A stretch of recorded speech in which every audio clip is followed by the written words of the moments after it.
본문의 시작을 보시면 그때라는 말로 오늘 본문이 시작되는 것을 우리가 볼 수 있습니다. 그때에 스데반의 일로 일어난 환난으로 말미암아.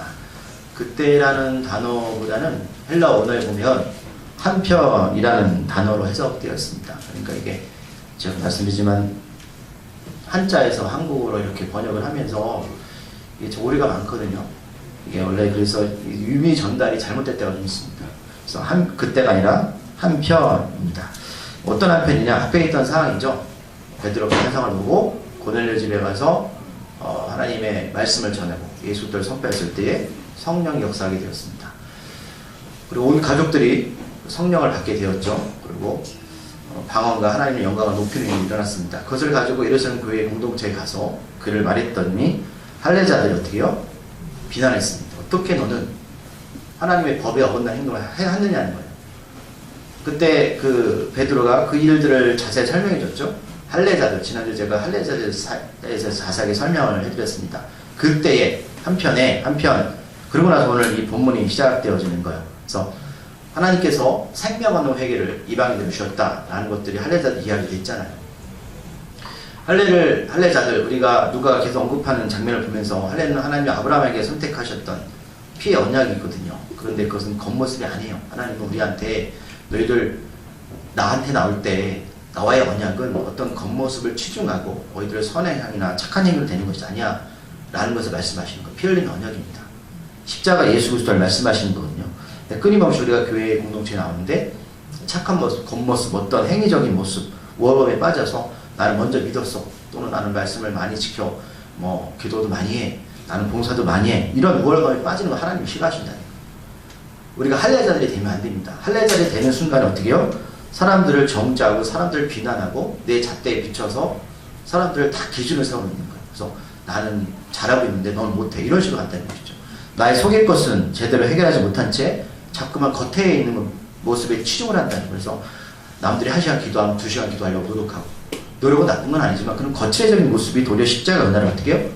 가려주고 있다는 거예요. 분명하게 하나님은 우리들한테 할례자를 통해서 너희들 그런 모습을 하나님 기뻐하지 않아. 분명하게 속일 것을 좀 해결해야 되는 거예요. 어떻게 속일 것을 해결하냐? 우리 힘으로 되지 않는다는 것이죠. 그 십자가 은혜로 주께서 피 흘려 돌아가셨고 부활하셨다는 거예요. 오늘 본문에 한편 그런 일들이 일어나고 한편에 스데반의 일로 환난이 일어나서 어떤 일이 벌어졌냐면 그 일로 말미암아 흩어진 자들이 오늘 말씀에 베니게아와 구브로와 안디옥까지 들어서 하나님의 말씀을 전하는데 오늘 말씀을 전할 때에 유대인에게만 말씀을 전합니다. 그러니까 여전히 초대교회의 많은 이들은 여러분 이방인들보다 유대인이었다가 예수님 믿은 사람이 많았던 것 같아요. 그리고 거기 한계에 부딪혀서 우리가 저 사람 그렇잖아요. 복음 전할 때 저 사람은 예수님 안 믿을 것 같아요. 저 사람은 도저히 내가 전해도 안 될 것 같아. 그런 우리가 어떤 기준을 세워놓고 복음도 전하지 않잖아요. 그걸 똑같지 않습니까? 이들이 스데반의 어떤 순교에서 어쩔 수 없이 흩어졌잖아요. 예루살렘 안에서 하나님께서 주께서 너희들 이제는 온 유대와 사마리아 땅까지 이르러서 복음을 전해라고 말씀하셨지만 그게 좋은 거예요. 자기네끼리. 그래서 예루살렘 안에만 모여서 교회에 모여서 찬양하고 예배를 드리자 하나님이 그걸 흩어지게 한 것은 스데반 집사의 순교를 통해서 어쩔 수 없이 핍박이 들어오니까 각지 흩어지게 됐는데 그들이 베니게와 구브로 안디옥까지 갔지만 유대인에게 말씀을 전했다는 것이죠. 이방인들한테 여전히 말씀을 전하지 않고 우리들만 구원받았다. 우리들만 하나님 선택하셨다. 이런 어떤 폐쇄적인 신앙생활을 갖고 있다는 겁니다. 그런데 이런 폐쇄적인 신앙이 여러분 2000년 전에 끝난 게 아니고요. 제가 볼 땐 지금도 교회 안에 공동체에서 많습니다. 우리들만, 우리 교회만, 우리만 이런 식이 많다는 거예요. 하나님 절대 기뻐하지 않습니다. 오늘 세 적이 나오잖아요. 베니게, 구브로, 안디옥. 왜 누가는 이 세 적을 언급하면서 여기서 유대인이라는 말씀을 전했을까라는 거죠. 제가 먼저 세 적을 말씀을 드릴 거예요. 오늘 베니게가 나오죠. 베니게는 마가복음 7장에 보면 성경에 나왔거든요. 그러니까 귀신 들린 어린 딸이 있었어요. 그때 예수님이 그 딸을 고쳐줬습니다. 귀신 들렸다는 건 여러분 이게 조상이 줘서 된 게 아니라고 말씀드렸죠. 성경에 보면 악한 영이에요. 이거는 사단의 짓입니다.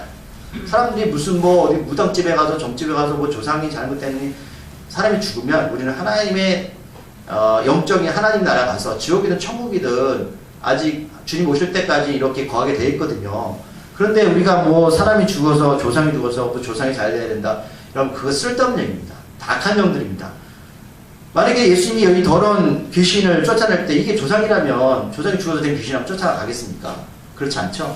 그때 귀신들의 어린 딸이 마가복음 7장에서 예수님이 쫓아냅니다. 그러니까 여기도 베니게도 복음이 전파되었던 것이죠. 구브로지역은 어디냐면 오늘 구브로지역은 오늘 마가의 외삼촌이 오늘 바나바가 나오잖아요. 그죠? 바나바의 고향입니다. 그렇다면 바나바가 어떻게 예수님 믿게 되었을까요?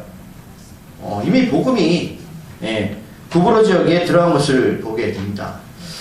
여러분 우리나라의 복음이 들어온 역사를 보면 참 재밌는 게 뭐냐면 타 지역들은 다른 외국인들은 외국 같은 경우에는 먼저 선교사가 들어가서 성경을 번역하거든요. 그래서 복음을 전하게 됩니다.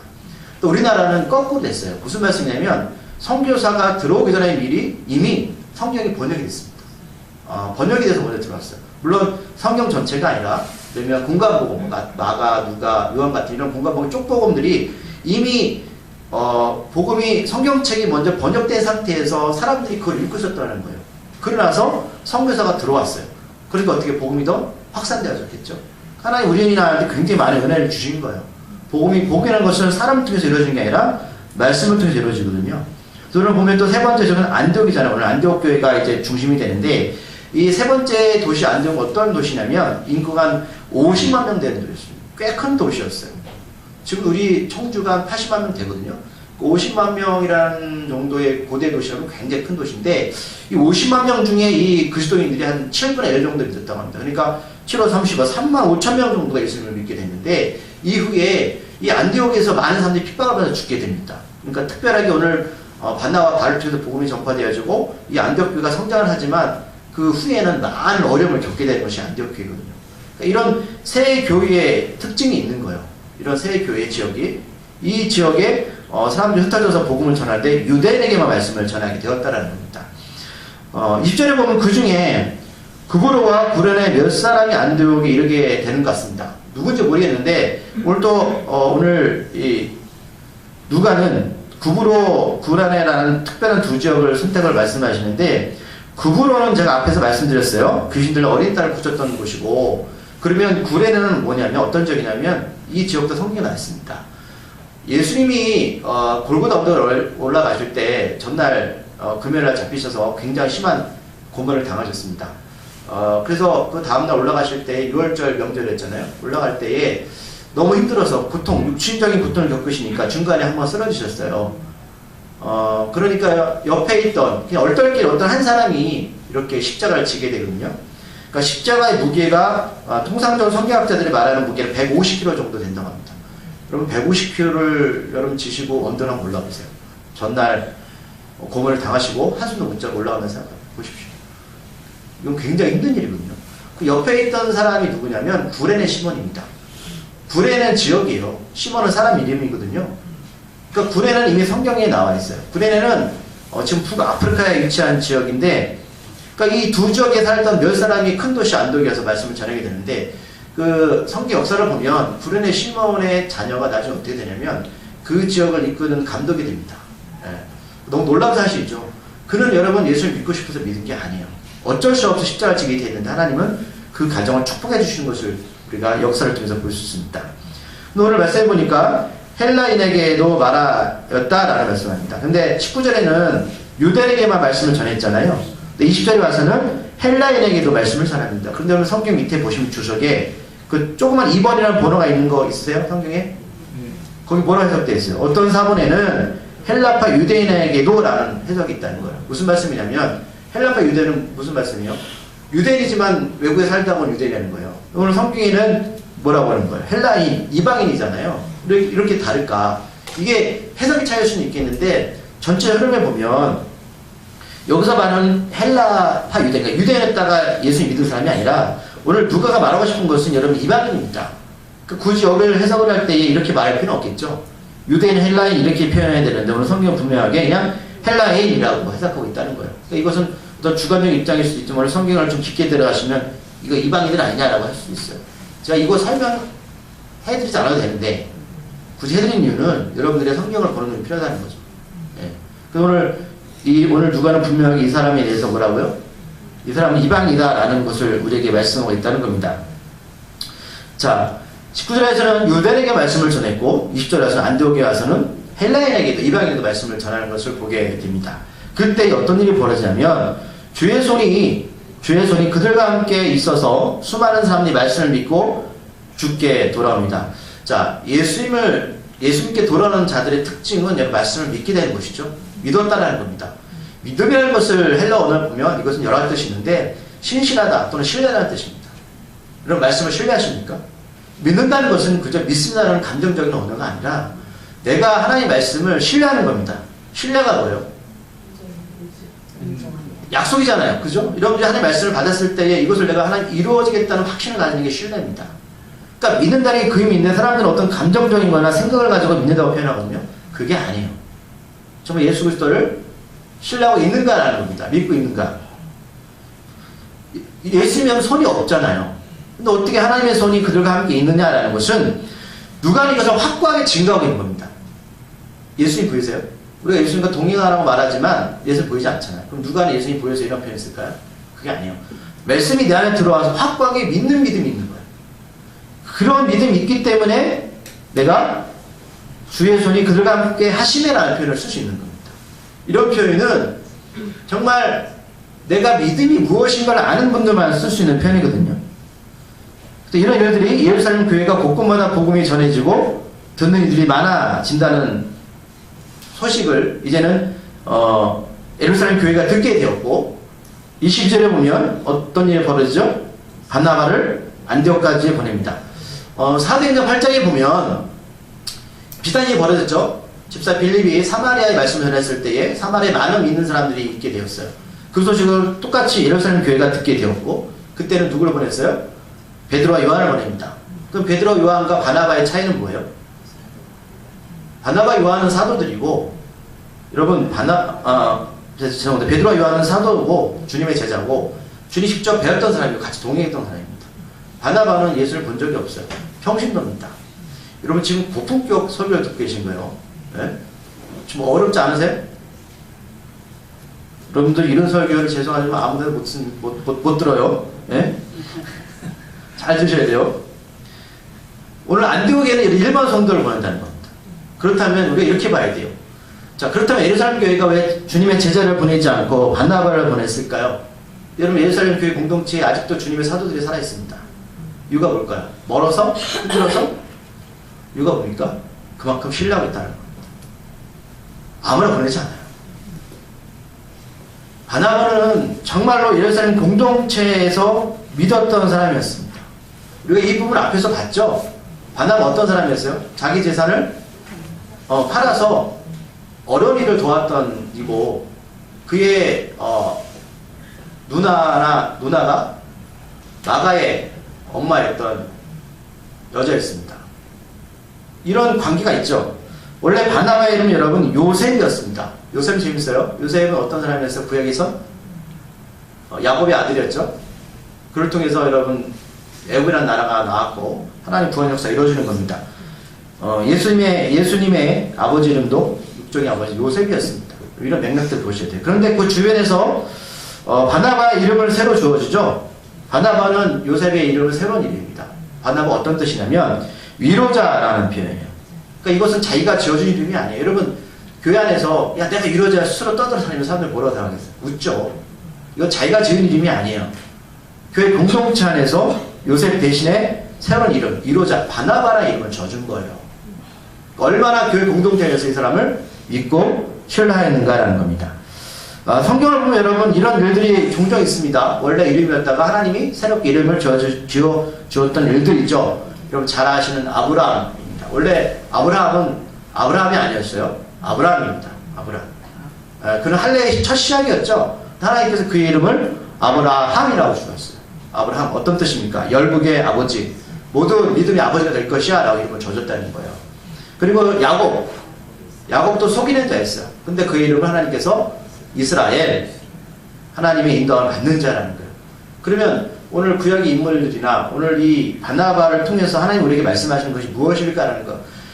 믿음 안으로 들어오면 우리는 세상 가운데 구별되고 새로운 사람이 되어진다는 것이죠. 그리고 하나님께서 우리에게 새로운 의미를 부여하신다. 이게 이름의 의미가 있는 거예요. 하나님도 여러분 제가 말씀드린 30가지 이상의 이름의 뜻이 있거든요. 뭐 치료하는 자, 우리를 돕는 자, 여러 가지 뜻이 있잖아요. 예수님 이름 뜻은 뭐예요? 우리 함께하는 자 아닙니까? 그러니까 우리가 예수 그리스도를 모를 때 세상 가운데에서 그냥 이름으로 김일준 이렇게 불려졌는데 주님 안에 들어올 때는 이제 하나님께서 우리에게 새로운 의미를 부여하신다는 거예요. 여러분들이 우리가 이런 신앙이 필요하다라는 겁니다. 사람들이 봤을 때에 물론 그것을 우리가 거칠어진 모습이 아니라 정말 저 사람은 주님 안에서 새롭게 변화되었다라는 새로운 의미를 부여받을 수 있어야 된다는 거예요. 오늘 이 바나바가 바로 그런 이름, 이로자라는 이름이 부여되게 되었습니다. 그러니까 예수 그리스도의 빛 안으로 들어올 때에 사람은 새롭게 태어난다, 창조되어진다는 거예요. 그래서 하나님 보시기에 어떻게 말씀하세요? 세상을 창조하시고 참 좋았더라 라는 거예요. 우리 삶이 하나님 보실 때 어떻게 해요? 참 좋은 인생이 되어야 된다는 것이죠. 바나바가 23절을 보니까 복음의 능력이 안동에 널리 퍼진 것을 보고 하나님께서 주신 은혜에 기뻐합니다. 이 복음의 능력은 하나님의 은혜입니다. 사람의 은혜가 아니에요. 너무 기뻐한 거예요. 이게 믿음의 사람이거든요. 이게 자신한테 유익이 없잖아요. 그런데 교회 공동체가 확장되어지고 믿는 사람들이 많아진 것을 보고 너무 기쁜 거예요. 구원의 능력은 100% 은혜입니다. 은혜입니다. 사람의 힘으로 되는 게 아니에요. 그런데 그런 안디옥의 믿음의 능력이 또 은혜가 많아지는 것을 보고 23절 후반절에 보면 이렇게 기뻐하면서 바나바가 권면하는 것을 보게 됩니다. 어떤 마음이냐면 모든 사람이 굳건한 마음으로 주와 함께 머물러 있으라 권합니다.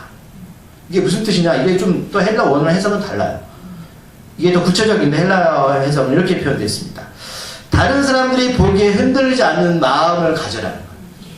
이렇게 권면하고 있는 거예요. 그럼 왜 이런 말을 할까요? 자, 우리가 예수 믿었습니다. 근데 교회 공동체 안에 들어왔어요. 그런데 우리가 흔들릴 수 있다는 거예요. 그런데 이 흔들림이 너 안디옥 교회의 교인들아, 제발 너희들은 다른 사람들이 보기에 좀 흔들리지 않는 마음을 가졌으면 좋겠어. 이 말을 하는 거예요. 우리가 확고한 믿음을 좀 가져라. 이런 권면하고 있습니다. 여기 머물러 있어라 라는 겁니다. 저는 이 말씀을 보면서 그런 것 같아요. 많은 사람들이 교회에 나와서 어떤 이들은 교회를 떠나는 이들도 있고 어떤 이들은 자기 마음에 맞지 않아서 가는 이들도 있습니다. 성경에도 그런 인물들이 많잖아요. 우리가 대표적으로 우리가 생명의 사람을 제가 보내드렸지만 우리가 신약의 가룟 유다 같은 인물입니다. 가룟 유다가 예수를 팔았던 가장 큰 이유가 무엇입니까? 자기 마음과 맞지 않다는 거예요. 제가 생각했던 예수님, 하나님의 존재는 그 힘을 통해서 로마로부터 우리를 해방해 줄 줄 알았어요. 근데 예수는 관심 없었어요. 그래서 그렇게 말씀합니다. 너 그 일에 대해서 하나님께 맡겨. 너는 네 영혼에만 관심 가져. 그러니까 그게 마음이 싫었던 거예요. 자기 마음과 맞지 않았어요. 신앙은 여러분 우리 마음을 하나님의 것을 우리 마음에 맞추는 게 아니라 우리의 생각과 뜻을 하나님의 생각에 맞추는 거거든요. 근데 그 신앙에 거꾸로 되어 있다는 거예요. 내 것으로만 취해요. 그러다 보면 어떻게 돼요? 예수는 판다니까요. 우리 마음이 확고하게 하나님 안에서 흔들리지 않는 믿음이라는 것은 내 신앙이 아니라 하나님 주신 믿음의 신앙을 가져야 되는데 내 위주로 돌아간다는 거예요. 내 생각, 내 마음, 내 경험, 하나님을 나한테 맞추려 한다는 것이죠. 그러면 결국 이런 가룟유다가 될 수밖에 없습니다. 그럼 이렇게 말하는 바나바는 어떤 사람이었기에 이 사람을 통해서 큰 무리들이 주님 앞에 나왔을까라는 겁니다. 우리 24절 말씀을 좀 볼까요? 24절 말씀 다 같이 읽어보겠습니다. 시작. 바나바는 착한 사람이요 성령과 믿음이 충만한 사람이라 이에 큰 무리가 주께 과하여 지더라. 참 바나바는 두 가지의 사람이었던 것 같습니다. 먼저 착한 사람이었다라는 겁니다. 여러분 착한 사람이다. 좀 굉장히 포괄적이잖아요. 원에 보면 여러분 선한 사람이다. 위로자라는 겁니다. 그러니까 선하다는 것은 오늘 분명하게 성경은 그는 위로하는 사람이다. 그 위로가 뭡니까? 자기 중심적인 신앙이 아니거든요. 이 사람이 그저 거칠애적인 모습 위로를 해서 이런 이름이 붙여진 것 같지는 않습니다. 위로자라는 겁니다. 저도 그렇지만 사람은 자기 중심적이거든요. 위로받기 원하지 위로하기를 잘 원하지 않습니다. 자기가 힘들고 자기 어려운 것만 생각하지 내가 누군가를 위해 다가가서 그들 사람이 힘들고 어려운 거에 내가 케어해주고 기도해주고 위로해주는 거 힘들합니다. 힘들 수밖에 없죠. 하지만 교회 공동체 안에는 여러분 이런 분들이 있을 때 교회에 무리가 많아지는 겁니다. 우리가 단순하게 사람들한테 복음을 전하지만 그들이 복음만으로는 예수님 믿기가 쉽진 않죠. 우리가 이렇게 이 자리에 올 수 있었던 건 누군가 여러분의 곁에 위로자가 있었기 때문이라고 믿습니다. 그렇지 않습니까? 내가 예수 믿다 보면 분명 흔들림도 있고 어려움도 있었을 때에 누군가 내 곁에서 나를 복음으로 위로해줬고 말씀으로 위로해줬습니다. 근데 사람들은 여러분 자기가 받는 걸 잘 몰라요. 그러면 계속 내 믿음이 성장이 안 되거든요. 분명히 하나님은 그를 위로자, 그 다음에 착한 사람이었다라고 성경 말씀하고 있습니다. 두 번째는 성령이 충만했다라고 말씀합니다. 제가 말씀드렸어요. 여러분 인생을 살아가면서 성령은 성령 사례가 있고 성령 충만 사건이 있습니다. 성령 사례는 원에 보면 이례적 사건입니다. 무슨 말씀이냐면 내가 예수 그리스도 이름을 통해서 죄사함 통하고 회개를 통해서 용서함 받고 예수 이름으로 세례 받으면 여러분 그것은 성령 사례 오직 한 번입니다. 그러니까 그 이후의 사건들 내가 어떤 감정의 기복이나 열심으로 가서 내 구원의 문제 흔들리는 게 아니에요. 성령 사례는 오늘도 받고 내일도 받고 모레도 받고 이 문제가 아니라는 겁니다. 여러분들이 기도원가서 열심히 기도하는 것은 내가 어떤 뜨겁고 이런 어떤 모습들은 이건 성령 사례가 아니고 성령 충만 사건입니다. 명확히 구분하셔야 돼요. 그러니까 성령 충만은 내가 오늘 성령 충만 받았다고 해서 이것이 죽을 때까지 가는 게 아니라는 말씀입니다. 성령 충만은 내가 하나님과 끊임없이 관계 속에서 이루어질 때 내 안에서 하나님의 영이 충만한 것이지 내가 오늘 충만했는데 내가 가만히 있다고 해서 360번 24시간 계속 가는 게 아니라는 거예요. 여러분 그 명확히 구분하셔야 돼요. 그래서 어떤 사람들은 내가 오늘 날 봉사하기도 싫고 예배드리기 싫어서 그럼 내 구원의 문제가 흔들리는가? 그건 절대 아니라고 말씀드려요. 여러분들 그런 생각을 가지고 이 자리에 있으시다면 생각을 바꾸셔야 돼요. 여러분 구원의 문제는 우리의 어떤 감정적인과 열심 관계없어요. 그래서 예배소서 5장 16절에 보면 술 취하지 말라 이는 방탕한 것이니 오직 성령으로 충만을 받으라고 말씀했습니다. 바울서는 성령에서 여러 번 말씀하셨다 말씀드렸죠. 그러니까 성령 충만은 항상 지속적이지 않습니다. 내 환경이나 상황이나 기분이나 지역이나 이런 것들에 대해서 내가 많이 관계를 맺을 수밖에 없다는 거예요. 그렇기 때문에 하나님의 말씀과 기도 가운데 머물라는 뜻을 내가 이런 것들이 깨지면 기도 여러분 죄송하지만 이 성령 충만 사건은 반복적인 거지만 하나님 떠나지 않거든요. 그러면 구약의 사울은 어떻게 된 것이냐? 하나님의 사울을 버린 게 아니에요. 어떻게 보면 사울이 먼저 하나님 버린 겁니다. 우리가 하나님이 사울에게 무엇을 빼앗았다고 여러분 생각하시면 안 돼요. 사울이 그걸 스스로 놓은 거예요. 사탄이 교만하게 우리에게 가라지를 뿌려놓고 은혜가 아니라 계속 하려면 강조한다는 것이죠.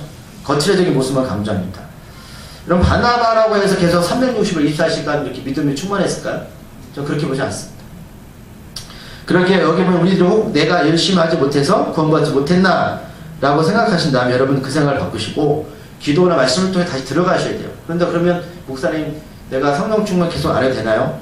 그럼 아니죠. 그럼 하나님이 이렇게 사명 주셨잖아요.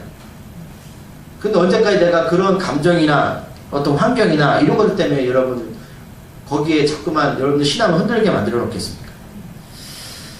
우리의 인간은 성령 충만하기를 늘 바라지만 이 또한 선물이라 하나님 주셔야 됩니다. 성령 충만은 내가 만들어내는 것이 아니라 전적으로 은혜입니다. 그렇죠? 이제 바나바가 사울을 찾으러 다소에 갑니다. 다소는 사울의 고향이었습니다. 우리가 다소는 앞에서 봤어요. 어떻게 갔냐면 다소는 다메사로 가던 사울이 빛이 돼서 예수를 만나게 되죠. 그래서 그가 마음이 갈등 가운데 눈이 안 보이다가 눈이 보이게 됩니다. 그래서 바로 회당에 가서 예수님을 전하게 되는데 그래 가서 2, 3년이 흘렀어요. 그 다음 장면이 어디 가냐면 이런저런 공동체에 와서 제자들 만나러 갑니다. 그 이유를 말씀드렸죠. 사람들이 바울을 믿지 않았습니다. 예수는 믿던 자였다는 것이죠. 그래서 그 관계를 회복하기 위해서 제자를 만나러 갔는데 그가 자기 힘대로 얘기해도 사람들이 믿지 않았어요. 그때 나타난 사람이 바나바입니다. 바나바가 대신 설득을 하죠. 바울이 바뀌었습니다. 그러고 나서 다시 고향으로 사울이 돌아가게 됩니다. 그러면 오늘 바나바가 다소로 오늘 사울을 찾으러 가잖아요. 내 기간을 보면 10년 이상의 시간이 걸렸어요. 그럼 보세요. 사울이 예수님 만났죠? 그러면 오늘 안디옥에서 같이 바나바랑 동역을 하는데 그러면 12년 이상이 걸렸다는 겁니다. 바울이 똑똑한 사람이거든요. 그러면 하나님께서 왜 바울을 하나님의 사역을 감당하기 전에 왜 12년 이상의 시간을 허락하셨을까요? 생각해보세요. 그럼 사람들은요, 내가 오늘 특별한 경험을 하고, 뭐 환상을 보고, 뭐 내가 뭐 성령의 뜨거움을 체험을 하면, 하나님을 하겠다고 막 나섭니다. 물론 틀린 건 아니에요.